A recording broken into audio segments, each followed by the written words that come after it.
our rabbinical sages believe that on Rosh Hashannah, creation of the world started. Others say that it was on Rosh Hashannah that Adam was created. Thus, it is a tradition to read the beginning of Genesis to honor this. At the beginning of God's creating of the heavens and the earth, when the earth was wild and waste, darkness over the face of the ocean, rushing spirit of God hovering over the face of the waters, God said, "Let there be light." And there was light. God saw the light, that it was good. God separated the light, day, and the darkness he called night. There was setting, there was dawning, one day. Why is Rosh Hashanah important to us as a holiday? It is not only the new year, it is in fact the beginning of many things. Most importantly, it begins a 10-day period of self-examination ending at Yom Kippur, a period when we recognize our failures and triumphs during the past year and refresh our commitments to family, friends, work, school, and community. It is a holiday of humility, but also of joy and excitement as we map out new ways to apply Jewish ideals to our lives. Finally, we recognize the beginnings that we together have made through our fellowship over the past year and the hope for meaningful peace for the Jews of Israel and throughout the world. At this season of the year, our ancestors always wish one another a Shana Tova, a good year. We usually wish each other a happy new year. They emphasize the thought that life's central quest was for goodness, for uprightness. In our culture, the accent falls on the pursuit of pleasure. Even the way in which we refer to these days of Rosh Hashanah and Yom Kippur reveals a decisive difference in attitude. We close our shops or absent ourselves from our businesses and professions and schools on account of the Jewish holidays. To them, they were the Jewish holy days, days of awe and trepidation. There is a world of difference between a holiday and a holy day. On holidays, we run away from duties. On holy days, we face up to them. On holidays, we seek to let ourselves go. On holy days, we try to bring ourselves under control. On holidays, we try to empty our minds. On holy days, we attempt to replenish our spirits. On holidays, we reach out for the things we want. On holy days, we reach up, striving to remember the things we need. Holidays bring a change of scene. Holy days bring a change of heart.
The ability to change and the free will to do so are affirmed in our tradition. We need only the willingness to look at ourselves critically. All of us are granted free will. Those who desire to incline towards the good way and be righteous have the power to do so. Those who desire to incline toward the unrighteous way and be wicked, they also have the power to do so. God does not decree that anyone from birth should be either righteous or wicked. Since the power of doing good or evil is in our own hands, and since wicked deeds are those which we have committed intentionally, it befits us to turn in penitence and to forsake our evil deeds, the power of doing so still being in our hands. Rosh Hashanah is the day of new opportunity. Like most people, we have slipped into the narrow but rut of comfortable routine. We are less than what we can be. We do fewer things than we are able to do. Our flexibility is imprisoned by inertia, and the rote performance of familiar activity spells the death of life's excitement. Each year brings new resolutions and no insight into why we fail to keep them. The truth of the matter is that we are afraid of ourselves. We fear the danger of failure in every new activity. We even fear newness itself because it's unfamiliar and unpredictable. New ideas, new recreation, new faces are threats to the outer security that marks the borders of our own personality. To expand in spirit is to break down the fences that shield us from the infinite possibility of the world, and to feel the thrill and the peril of openness. If we dare to seek this fulfillment, the prize is worth the risk. Rosh Hashanah Yika Tebun, Uvayom Tzom Kippur Yicha Temun. On Rosh Hashanah it is written, and on Yom Kippur it is sealed. How many shall leave this world, and how many shall be born? Who shall live and who shall die? Who in the fullness of years and who before? Who shall perish by fire and who by water? Who by sword and who by wild beast? Who by famine and who by thirst? Who by earthquake and who by plague? Who by strangling and who by stoning? Who shall rest and who shall wander? Who shall be serene and who disturbed? Who shall be at ease and who afflicted? Who shall be impoverished and who enriched? Who shall be humbled and who exalted? Please read with me. We affirm our will to live. We affirm our will to live with courage. May the shofar which assembled ancient Israel for the task of new adventure express our desire. Tekiah, Shivarim, Teruah, Tekiah.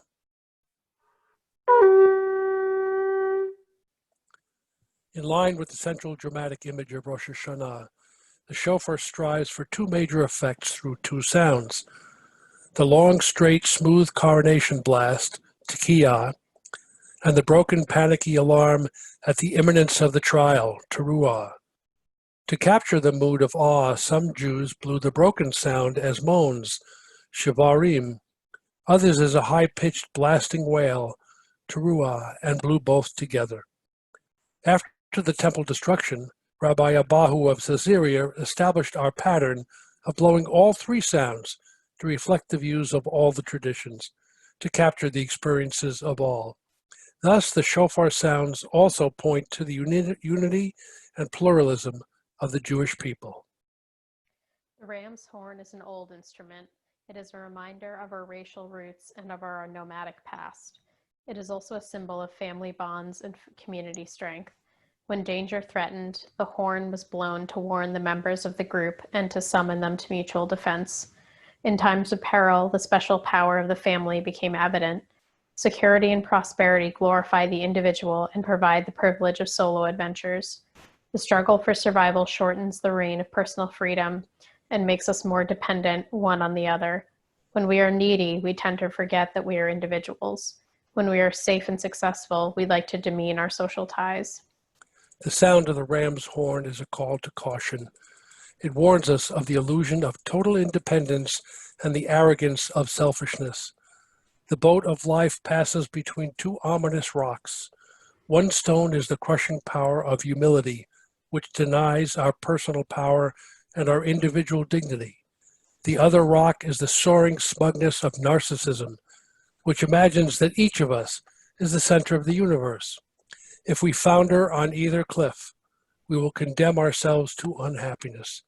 If we navigate with an awareness of both our needs, we will find fulfillment. Again, read with me from your homes. With all our understanding, we shall respect our needs.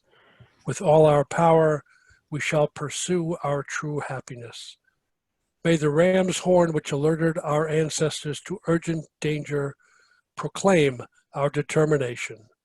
Tekiah, Shivarim, Teruah, Tekiah.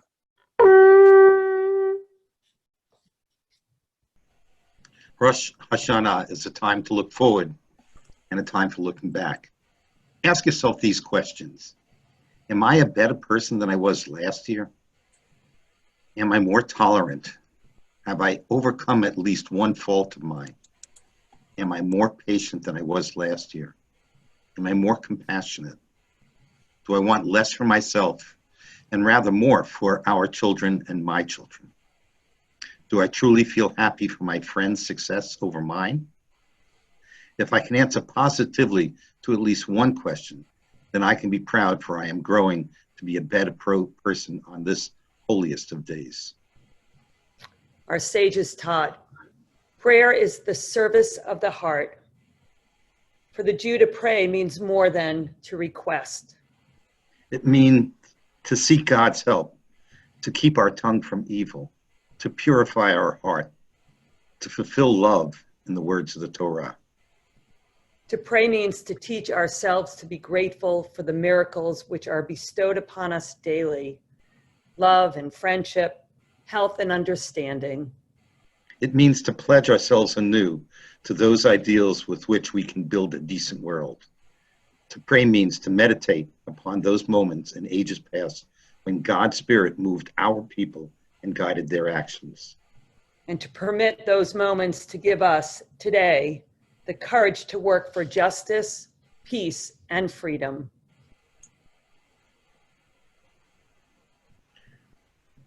Let us ask ourselves hard questions, for this is the time for truth. Was there real companionship within our family? Or was there a living together and a growing apart? Were we a help to our loved ones, or did we take them for granted? How were we with our friends? Were we there when they needed us or not? The kind deed, did we perform it or postpone it? The snide remark, did we say it or hold it back? Did we live by false values? Did we deceive others? Did we deceive ourselves? Were we sensitive to the rights and feelings of those who worked with us? Did we acquire only possessions, or did we acquire new insights as well? Did we fear what the crowd would say and keep quiet when we should have spoken out? Did we keep to ourselves too much, or did we feel the heartbreak of others? Did we live right? And if not, then have we learned and will we change? So we young folks are supposed to talk to you about hope and healing in the world today and how we're making the world a better place. But the truth is, I'm having a hard time being hopeful, and I don't always know if anything I'm doing right now is helping or healing anyone.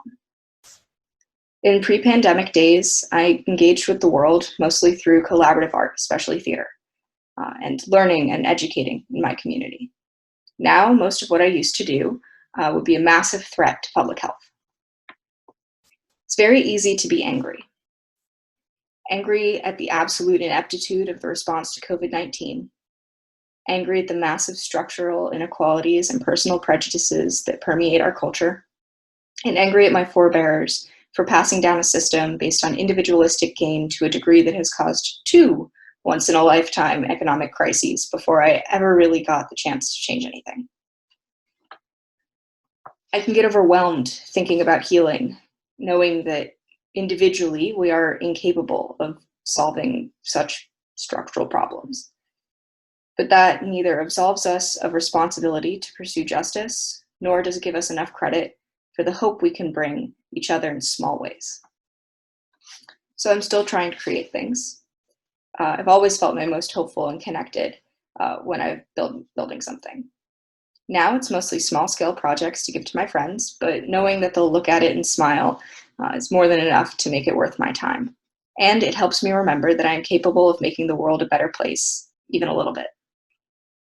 Creating also reminds me to not motivate myself only out of anger when I'm trying to heal the world in broader ways. Reminds me to focus on using my position and my privilege to lift other voices up and to support their fights for justice.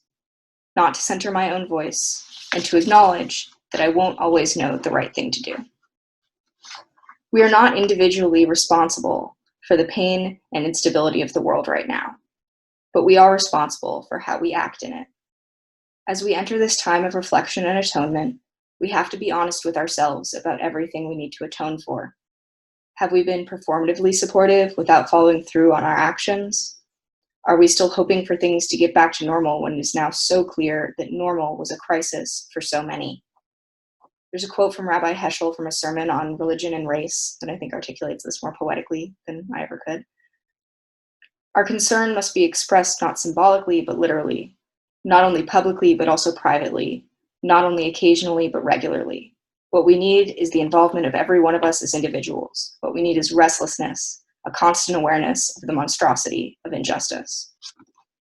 This is what I am fundamentally holding on to, so I can be hopeful and act hopefully, even knowing that I may not see the results of my actions. Knowing that I cannot achieve divine justice, but that I must strive for it all the same. We have to strive to act righteously, give everything we can, and take enough care of ourselves and our communities during this time so that we are able to fight into the future. We have to do the little things that bring us joy and hope so we can continue to truly apply ourselves to Tikkun Olam, even when hoping is difficult.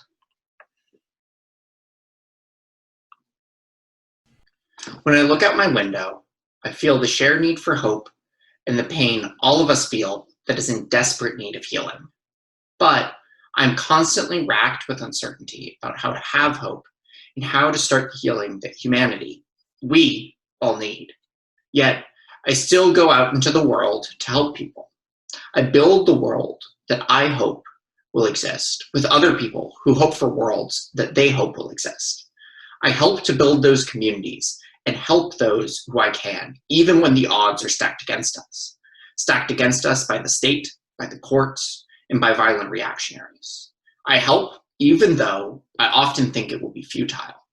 I help because I hope, and hope is not rational. It is not expecting that the world I want is going to occur. It is not thinking that what I think is just is more likely than not to come about. And nor even is it believing that I can bring that world about. Hope isn't a thing I have. It's a thing that I do. It's a thing that I don't always know how to do. So I look to the paths that our ancestors walked, and I follow them until I discover my own path. Luckily for me, hoping is a fundamentally Jewish thing to do. When God said to Moses, Eyeh asher eyeh, I will be what I will be. When we say that the Messiah has not yet come. When we say, next year in Jerusalem. When we follow Rabbi Heschel's example and pray with our feet. We hope for a world closer to the divine. But hoping is not enough. I hope for a just world, but I will never fully achieve that world, not in my life, and if the sages are to be believed, not in anyone's lifetime. Justice, tzedek, is a part of the Kabbalistic tree of life, a part of the essence of the divine, an essence that we can never fully comprehend or achieve. What I hope for may not be attainable, but I still leave my house to help people. A few weeks ago, we were told, tzedek, tzedek tirdof, justice, justice, you shall pursue. Even if we cannot achieve our goal, we must pursue justice through acts of tikkun olam, repairing the world, which are fundamentally acts of hope. Just as I trust the paths our people trod before me to lead me to my own path of hope, I trust their wisdom when I am told tzedek, tzedek tirdof. And while I do not know what justice is, and I'm sure that my partner would have some issues with any definition I came up with, The reminders of the days of awe are a good path to start down. In these days of awe, we are reminded of the promises we made because of our relationship with God to do teshuvah, tefillah, and tzedakah. Tefillah, prayer, helps to remind me of the part of the divine that's within me. It reaffirms my commitments to pursue justice and gets me out the door. Tzedakah is often described as charity. That invokes images of tax-deductible gifts of money. But tzedakah is not merely charity. Linguistically, the word comes from tzedek, justice. To do tzedakah is to give in the pursuit of justice. I give because I am only a guest on the earth, and what I claim to own will never only be mine. Tzedakah is not only money, time, knowledge, and control can all be given to others so that the world may become closer to justice. Teshuvah is a process of healing. It's how we right wrongs that we have done. Maimonides said that the core of teshuvah is being presented with an opportunity to do the same wrong again and choosing not to. Only then have we returned. This return, teshuvah, is our return towards our more holy selves. But our world is complex.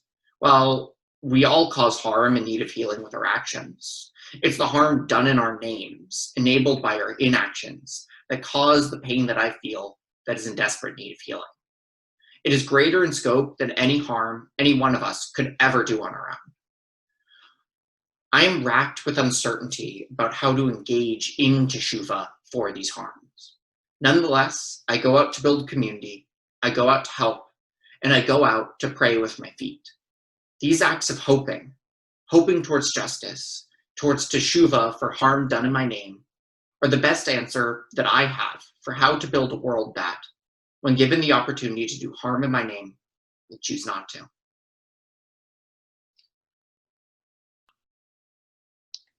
From the Tao. Humans are born soft and supple. Dead, they are stiff and hard. Plants are born tender and pliant. Dead, they are brittle and dry. Thus, whoever is stiff and inflexible is a disciple of death. Whoever is soft and yielding is a disciple of life. The more powerful you grow, the greater the need for humility. Humility means trusting the Tao and thus never needing to be defensive. When the master makes a mistake, she realizes it. Having realized it, she admits it. Having admitted it, she corrects it. She considers those who point out her faults as her most benevolent teachers. She thinks of her enemy as the shadow that she herself casts.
In preparation for the next portion of our Rosh Hashannah observance, we've heard from two of our young people with their views of the future, very honest views, thoughtful views.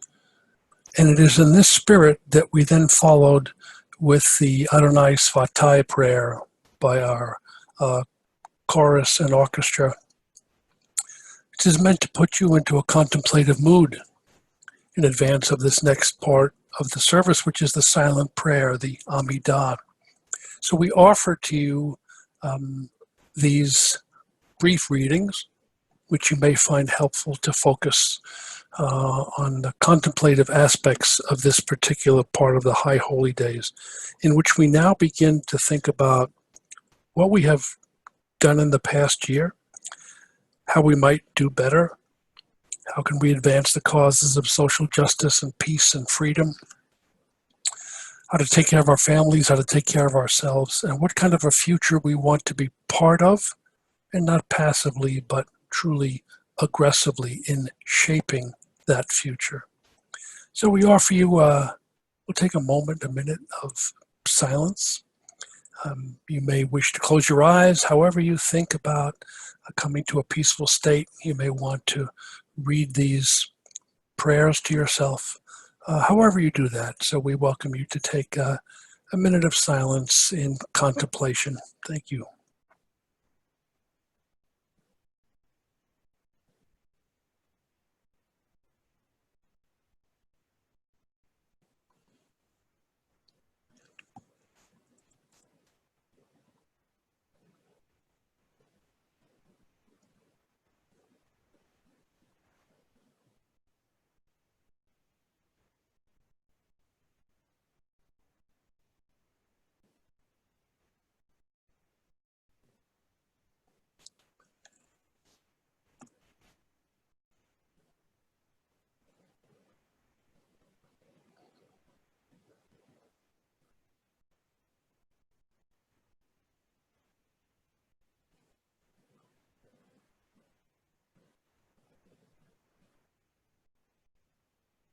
We will now continue with the rest of the service.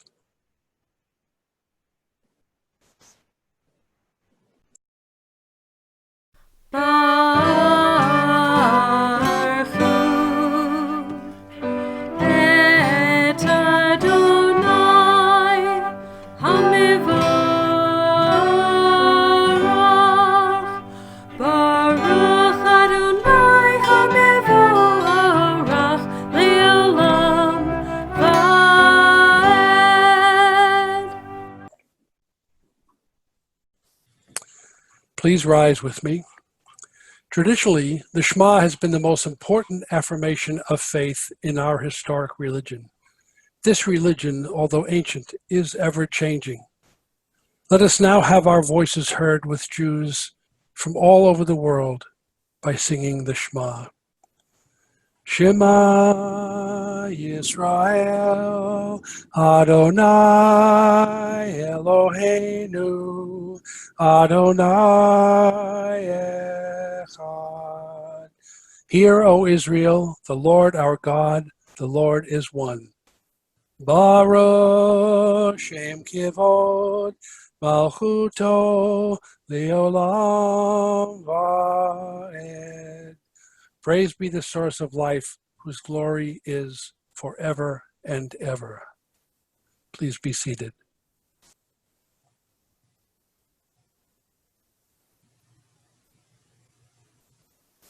You shall love the Eternal One, your God, with all your passions, with every fiber of your being, and with all that you possess.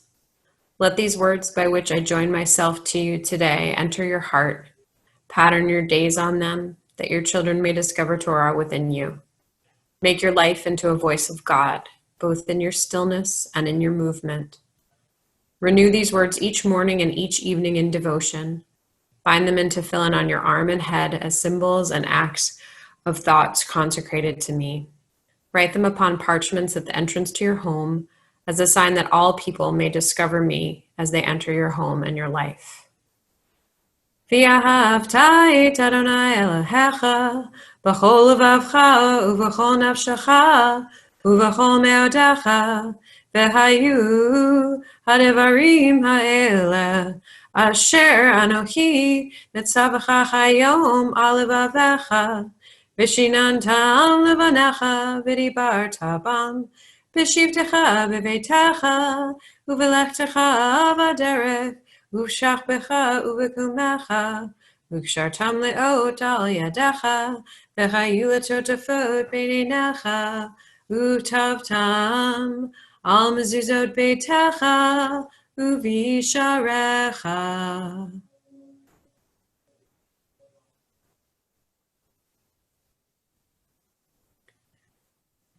We, the adults, have delegated our moral responsibility to the schools, the social agencies, or community funds. We have time for hobbies, for watching baseball. We have no time to help the needy, to sustain the sick, to offer companionship to the lonely, no time to offer guidance to our children. Many of us have a fear of growing up and seem to cherish the idea of perpetual adolescence. Significantly, the biblical injunction does not say that we are to appoint a teacher to teach our children. The biblical injunction is that the parent be the teacher. School education is a supplement. The problem is not only the scarcity of teachers, the problem is the absence of parents.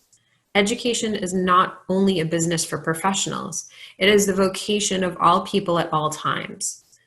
What we need are not only more school buildings and more playgrounds, but also the restoration of the home, the resurrection of the parent as a person worthy of being revered, as an example of devotion and responsibility. Indeed, the heart of the Ten Commandments is to be found in the words, "Revere thy parents." Without profound reverence for our parents, our ability to observe the other commandments is dangerously impaired. The problem we face, the problem I as a parent face, is why my child should revere me. Unless my child will sense in my personal existence acts and attitudes that evoke reverence, the ability to delay satisfactions, to overcome prejudices, to sense the holy, to strive for the noble, why should my child revere me?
In a moment, I'm going to take the Torah out and read this Rosh Hashannah Torah reading, which comes from the book of Genesis. We read about Abraham and Sarah's casting out of Hagar and Ishmael into the wilderness. Every year when I study this, I wonder, why do we read this? Hagar was an Egyptian woman whose name literally means the stranger. She was Sarah's handmaiden and eventually Abraham's concubine and mother of his elder son. In the story that we read today, which is the birthday of the world, the first day of the new year, Sarah sees Ishmael, Hagar's son, doing something. He's playing with her son, Isaac. She says to Abraham, Sarah does, "Cast out that slave woman and her son, for the son of that slave shall not share an inheritance with my son, Isaac." Abraham balks, and God tells him to heed her, to listen to Sarah. And Hagar and Ishmael are sent out into the desert. The plain meaning of this text indicates that the two boys were having fun. They were being boys. But the commentators work hard to find some other explanation for Sarah's harshness. But at the end of the day, I'm not sure it's appropriate for any of us to justify the ways in which Sarah, who had privilege and was of a higher class status, throws another woman out, a stranger without resources, because that woman, Hagar, doesn't want or doesn't have anything, and Sarah doesn't want her to share her son's inheritance. Perhaps we just need to admit this was not Sarah's finest hour.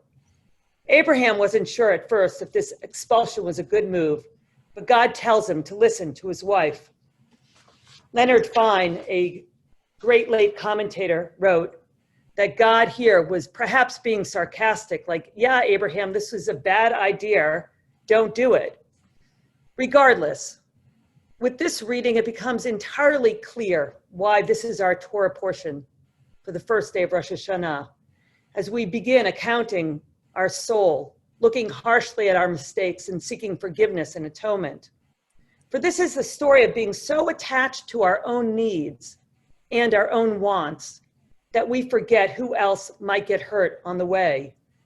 This is the story of us being oblivious to the ways in which we wield influence. Sarah is wrong here, but she is our ancestors, and we're meant to identify with her. And it's not meant to be a comfortable identification. Today, the story reminds us to scrutinize our actions, to think of the ways in which we've been blind to the power we have abused, unthinking in the ways in which our privilege has caused us to bring suffering to others, to people we don't fully see. This Torah reading is meant to be an uncomfortable mirror, a call to empathy and accountability. And if the work hasn't started yet, it needs to start today with Rosh Hashannah. I'm going to take the Torah out of the ark now. I'm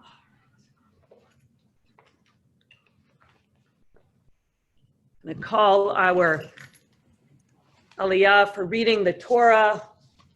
Ya'amod, Ya'amod, Sem la'aliyah shel ha-Rosh Hashanah.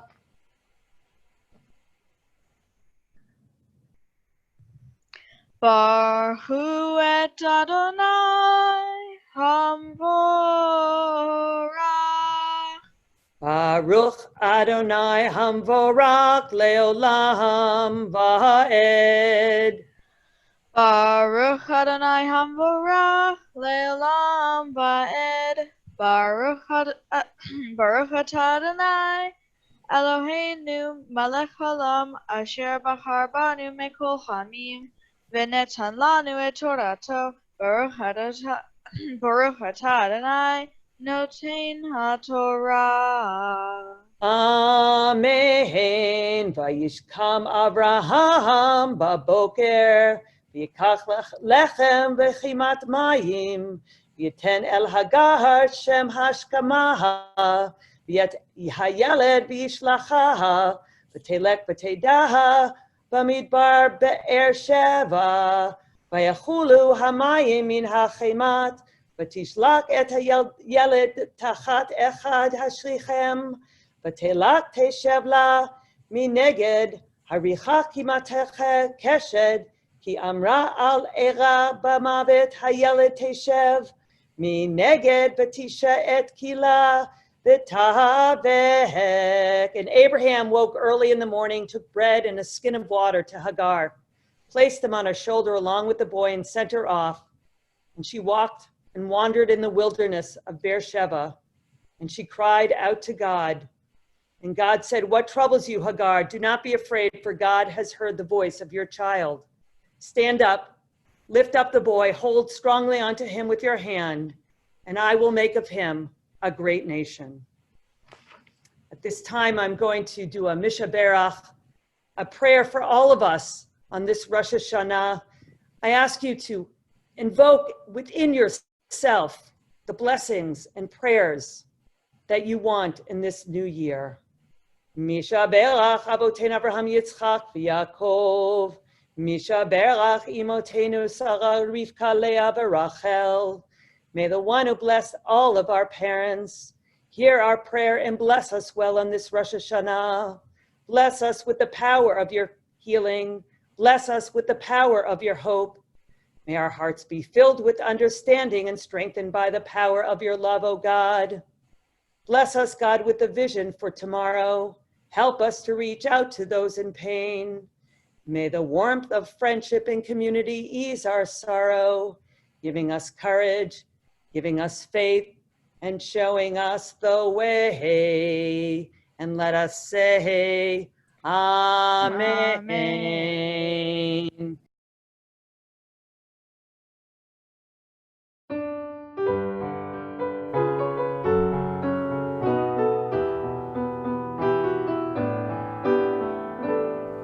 Mishaberach Avoteinu V'Imoteinu Mayan Abrahot Borei Refuot Mishaberach Avoteinu V'Imoteinu Mayan Abrahot Borei Refuot Adonai, source of healing, bring blessings to those we love. Renew their spirit, renew their courage, renew their strength of body and soul.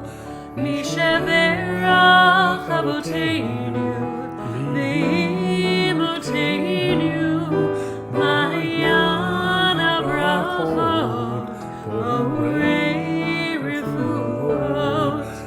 Adonai, compassionate God, bring comfort to those we love. Adonai, compassionate God, bring healing from above. Mishaberach Avoteinu, V'Imoteinu, Mayan Abrahot, Borei Refuot. And let us all say, Amen. Amen.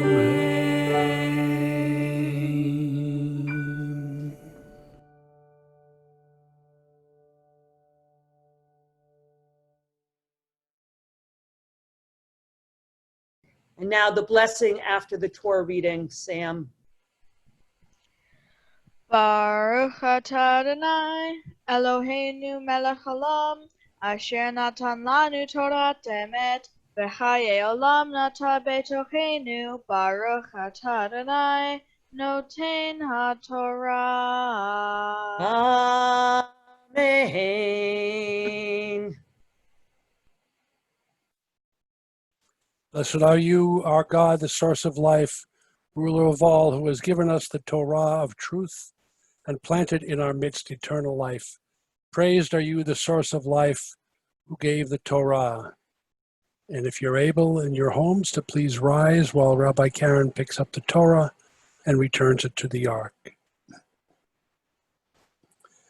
Eitz Chaim hi lamachazikim ba v'tomcheha meushar deracheha darchei noam v'chol netivotecha shalom. Hashivenu Adonai Elecha v'nashuva Kadesh Kadesh Yameinu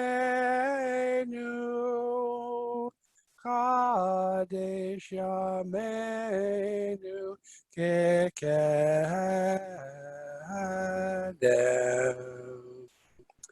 If you were rising, you can now please be seated.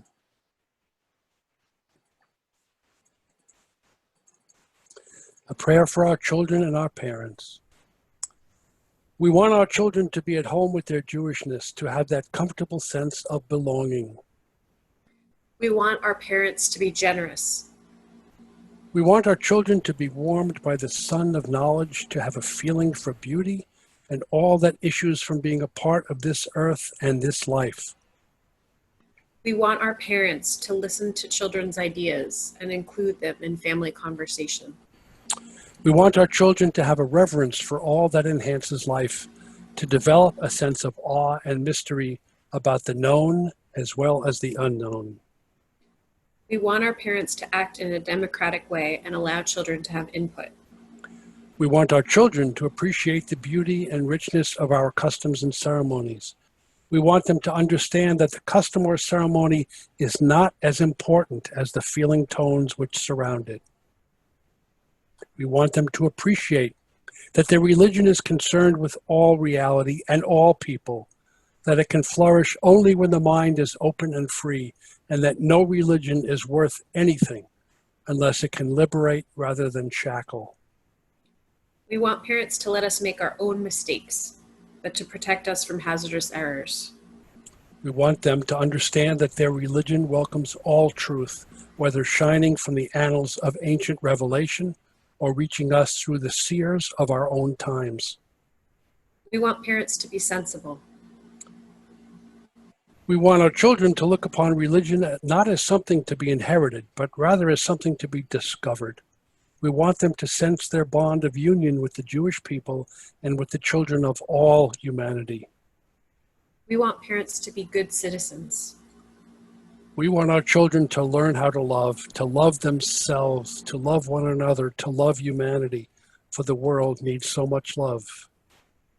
We want parents to work things out as a family together. Your children are not your children. They are the children of life's longing for itself. They come through you, but not from you. And though they are with you, yet they belong not to you. We want parents to expose us to religion, but let us make up our own minds about our beliefs. You may give your children your love, but not your thoughts, for they have their own thoughts. You may house their bodies, but not their souls, for their souls dwell in the house of tomorrow, which you cannot visit, not even in your dreams. We want parents not to be overprotective, yet to set limits for our security. O Lord our God, as the new year begins, we ask that Jerusalem be rebuilt speedily in our day and restored to its ancient glory. And may it be again a city of peace. As the new year begins, we ask that our brethren in Israel know peace at last. May they be redeemed from fear and terror, strengthen their hands, inspire their moral vision, that their land may become a true Zion, open their hearts from which your work will go forth. As the new year begins, we ask that our brothers and sisters all around the world be no more cut off from their people and their heritage. May their courage prove mightier than the strength of their adversaries. May they and all who are oppressed go forth to dignity and freedom. As the new year begins, we ask that our country may recover that exalted sense of purpose which made it an inspiration to all mankind, all humans. May our conduct lead others to see us as once they did, human and compassionate, the land of the free and the home of the brave. As the new year begins, we ask that our nation may rise above suspicion and hate. May people of all backgrounds see God's image in each other and find themselves enriched by diversity. May people of responsibility recognize their obligation to render honest, faithful service to all. As the new year begins, we ask for the forgotten and invisible people, the poor, the exploited, the imprisoned, the aged, the ill in mind or body, the homeless. Give them hope and assure them that you are with them in their distress at every moment. As the new year begins, we ask that the young people of our land may not become alienated in the innocence of their idealism by the false values and hollow pieties of our generation, but may they use the heat of their indignation to heal and not to hurt, to eliminate callousness and falsehood, and to build a better way of life for all of us. As the new year begins, we ask that we may have the courage to repent and to change. Though habits persist and change is painful, may we have the strength to work more closely with you, to become your partners in all these tasks in the new year that now begins.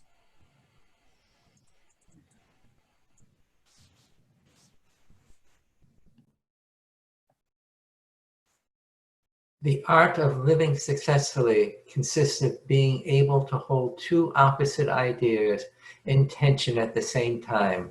First, to make long-term plans as if we're going to live forever. Second, to conduct ourselves daily as if we're going to die tomorrow. Fear not that thy life shall come to an end, but rather that it shall never have a beginning. Short is a life that remains to thee.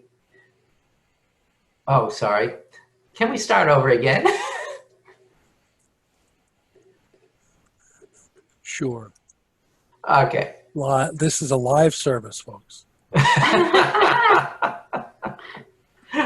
Let's try from the top. The art of living successfully consists of being able to hold two opposite ideas in tension at the same time. First, to make long-term plans as if we're going to live forever. Second, to conduct ourselves daily as if we're going to die tomorrow. Fear not that thy life shall come to an end, but rather that it shall never have a beginning. Short is the little that remains to thee of life. Live as on a mountain. A long life may not be good enough, but a good life is long enough. We must make up for the threatened brevity of life by heightening the intensity of life. The waste of a life lies in the love we have not given, the powers we have not used, the selfish prudence which will risk nothing, and which, shirking pain, misses happiness as well. Every one of us is given the gift of life, and what a strange life it is. If it is reserved jealously and selfishly, it impoverishes and saddens. But if it is spent for others, it enriches and beautifies. Life is not a having and a getting, but a being and a becoming. Life's greatest achievement is the continual remaking of yourself so that at last you know how to live. Life is action and passion. It is expected of individuals that they share in the action and passion of their time under penalty of being judged not to have lived. To live life well, we must have a faith fit to live by, a self fit to live with, and a work fit to live for. Be such a human being and live such a life that if every human being were such as you and every life a life like yours, this earth would be God's paradise. If I am not for myself, who will be for me? Yet if I am for myself alone, what am I?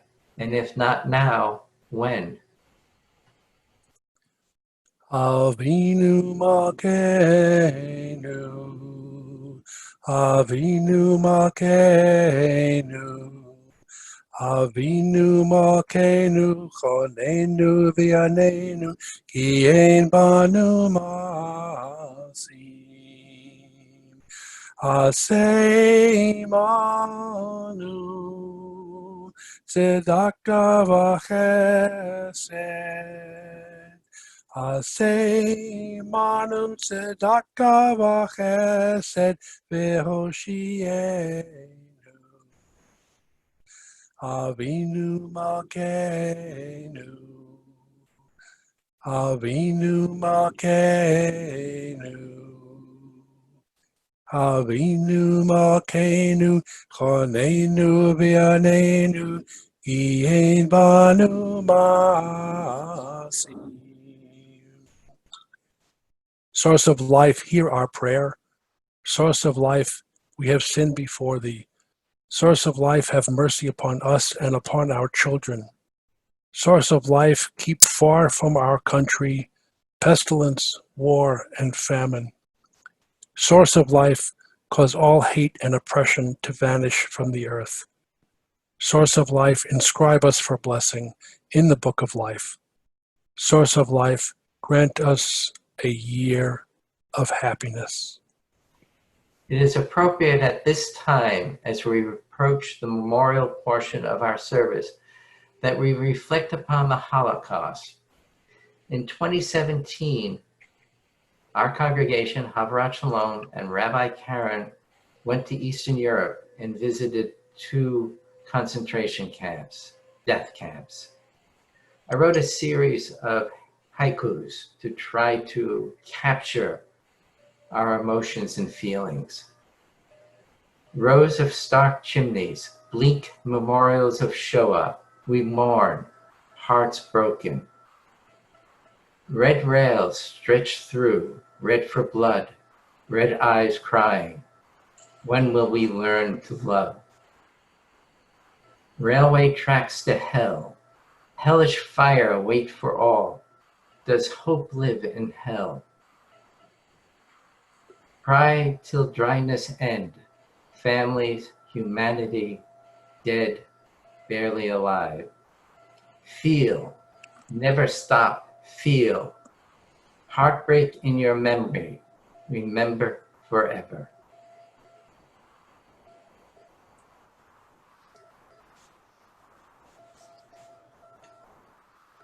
In an age of universal turmoil and threat of calamity, may we remember the courage which our forebears showed in their hour of trial to hearten us in our struggles. It is good that we have the gift of remembrance. It is good that we have the desire to transmit the story of our traditions from generation to generation. Though their tongues are silent, our ancestors speak through ours. Though their hands are still, they still labor through us. They live in us, in our very bodies, in the energy that moves our muscles, in the nerves, and in the brain. All our ancestors live in us. We eat fruit of trees planted by people long ago from our midst. From metals long stored in the earth, we forge tools. Through skills and devices conceived by vanished generations, we mold nature. The work of the earth and its peoples live in our culture. The past lives in our reason, works in our creativity, and in our feelings for one another. The past lives in our minds, in our spirits, and in our hearts. Let us pause for a moment now. Those of us who have wept, those of us who now weep, those of us who will have yet to weep. Quietly think of those of your loved ones who have died to your world. Call before you the face and spirit of the dearest of them, as you best knew and best loved that person. Meditate on that person's presence in your life has meant. All over the world, Jews on this day stand in honor of the dead. Our thoughts turn to those who have departed this earth, our own loved ones, those whom our friends and neighbors have lost, the martyrs of our people whose graves are unmarked, and those of every race and nation whose lives have been a blessing to humanity. As we remember them, let us meditate on the meaning of love and loss, of life and death. Foundation of peace, sovereign source of peace, fashioner of peace, and creator of all, inspire us to forever live out the pattern of peace. Let there be great and true peace between our neighbors, between the fragmented genders. Let no strife, not even in thought, divide humankind one from another. You fashion peace in the heavens. You unite opposites, even fire and water, and with your limitless wonders, you fashion harmony between them. Forge a great peace from us and from all the world, so that all discord will be resolved in great love and peace. Gather us into one mind and one heart, so that we draw closer to you and your teaching with deep integrity. Fashion of us a unity to fulfill your will with wholeness of mind. Eternal One of peace, bless us with peace, and may we have the strength, temerity, and patience to fight for it.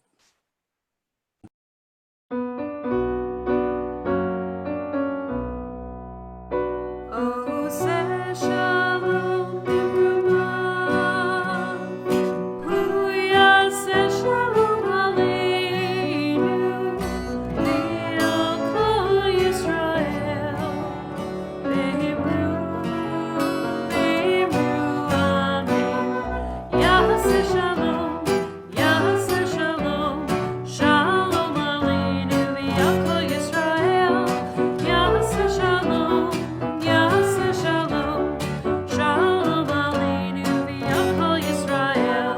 Yaseh shalom, yaseh shalom, shalom aleinu v'yam kol Yisrael.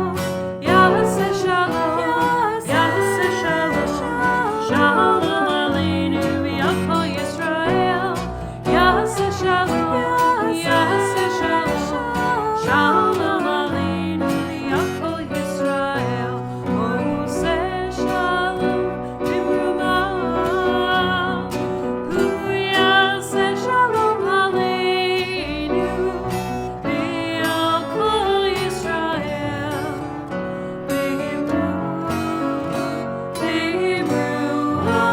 amen.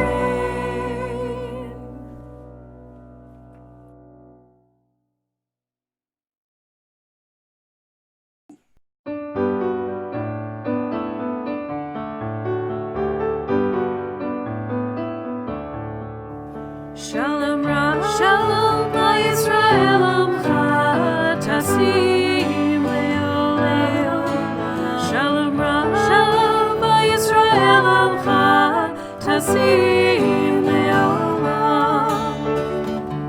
Ki ata melech hador lecha shalom. Ki ata melech hador lecha shalom. Shalom Shalom Yisrael Amcha Tasim Le'oleo. Shalom Shalom Yisrael Amcha Tasim Le'olam. V'tov einecha levarech et amcha Yisrael b'chol עת ובכל שעה לשלומך.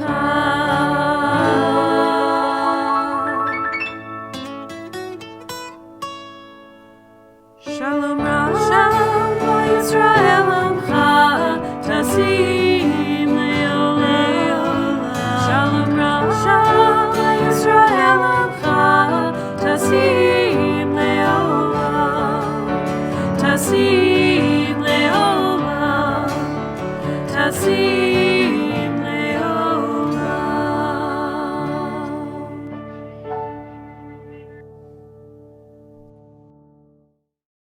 Baruch atah Adonai Eloheinu melech haolam shehechianu v'kiyimanu v'higianu lazman hazeh.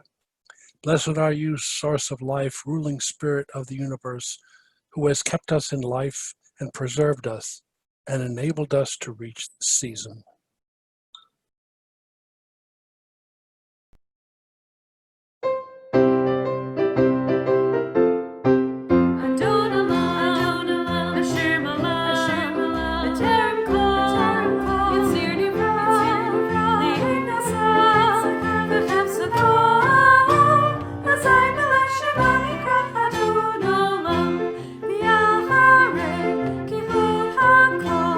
Levado yimot nora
From a distance, the world looks blue and green, and the snow-capped mountains white. From a distance, the ocean meets the stream, and the eagle takes to flight. From a distance, there is harmony, and it echoes through the land. It's the voice of hope, it's the voice of peace, it's the voice of everyone.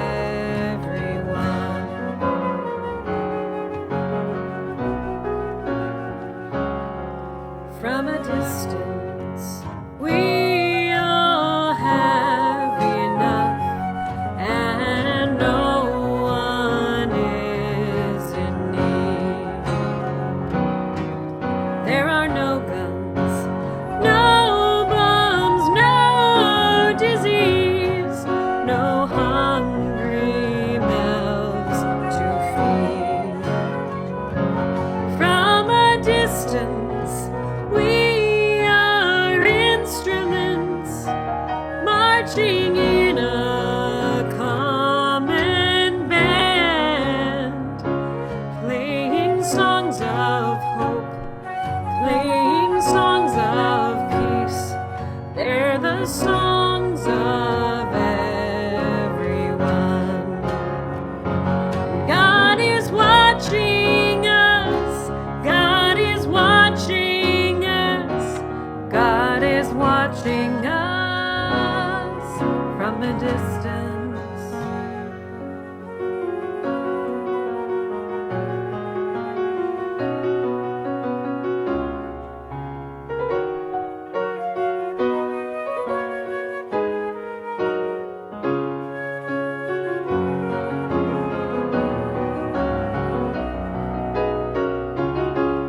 From a distance, you look like my friend, even though we are at war. From a distance, I just cannot comprehend what all this fighting is for.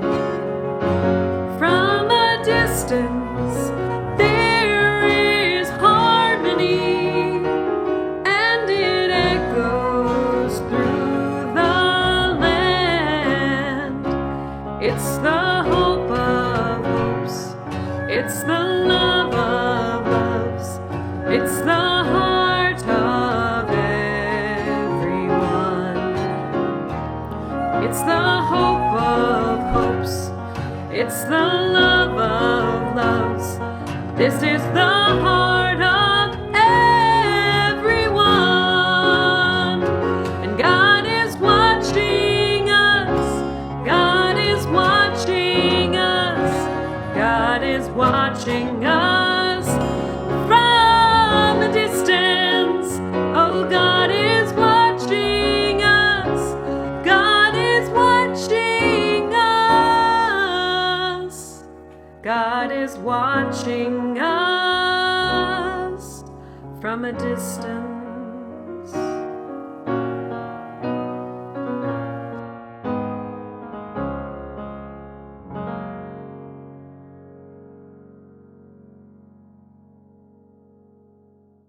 Friends, congregation, this is a different way for us to celebrate Rosh Hashannah, and we ask that you forgive us for any blips in the service, but we are grateful to be together. We're grateful to our committee headed up by Dave Hastings for putting this all together. I don't know what we would do without him, the music crew, everyone who participated, and mostly the feeling of being part of a congregation that is there. Take a moment, take a breath. Here's a final blessing for this new year that we're about to begin that holds within it lots of hope. My What If song by Chava Mirel. What if the planet wasn't round? What if the silence had a sound? What if we took our paradigms and flipped them upside down? What if we made room for us all? What if we didn't let you fall? What if we wore our bodies like the splendor that they are? What if we synthesize? What if we integrate? What if we energize? What if we liberate? Oh God, gracious spirit of this universe, rise up like the sun. This year we have these questions and we need divine direction. Help us to believe it's still to come. A better world is still to come. What if love could heal the violence? What if she gave voice to the silence? What if she let her blessings flow across this sea of broken hearts? Illuminate the broken sparks with love. What if we could heal the violence? What if we gave voice to the silence? What if we let our blessings flow across this sea of broken hearts? Illuminate the broken sparks with love. Oh, gracious spirit of this universe, rise up like the sun. We have these questions and we need divine protection. Help us to believe it's still to come. A better day is still to come. A better life is still to come. A better world is still to come. Shana Tova Umituka, sweet and healthy New Year to us all. During the period of Rosh Hashannah, many traditional Jews accompany all of their meals with apples and honey. It is a sign and hope for sweetness in the year to come. The apple is chosen since it is a new fruit for this season of the year. Let us join together in saying, Yehi ratzon milfanecha Adonai Eloheinu ve'Elohei avotenu shetchadesh aleinu shana tova u'tuka. Source of life, may we be renewed in the coming year with blessings of sweetness and happiness. Baruch atah Adonai Eloheinu melech haolam borei peri ha'etz. Blessed art you, Lord our God, ruling spirit of the universe, who creates the fruit of the tree. We look forward to joining with you again. We'll be having a Kol Nidre service, and then the next morning we will have a Yom Kippur service.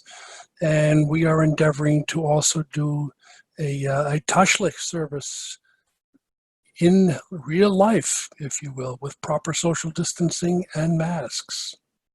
More to come. Thank you so much.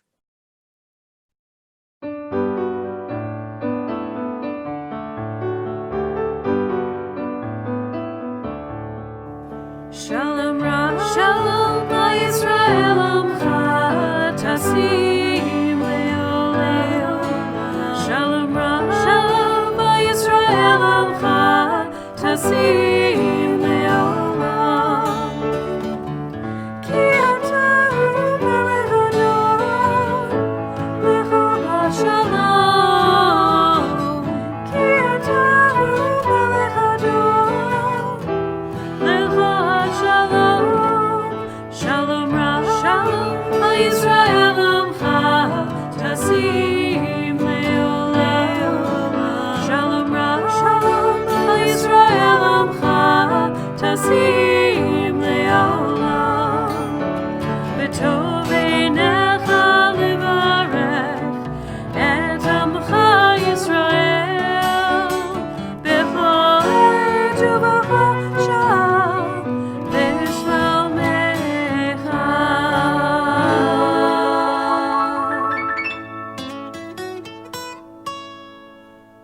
Shalom Ra, Shalom Yisrael Amcha Tasim Leoleo. Shalom Ra, Shalom Yisrael Amcha Tasim Leoleo. Tasim Leoleo. Tasim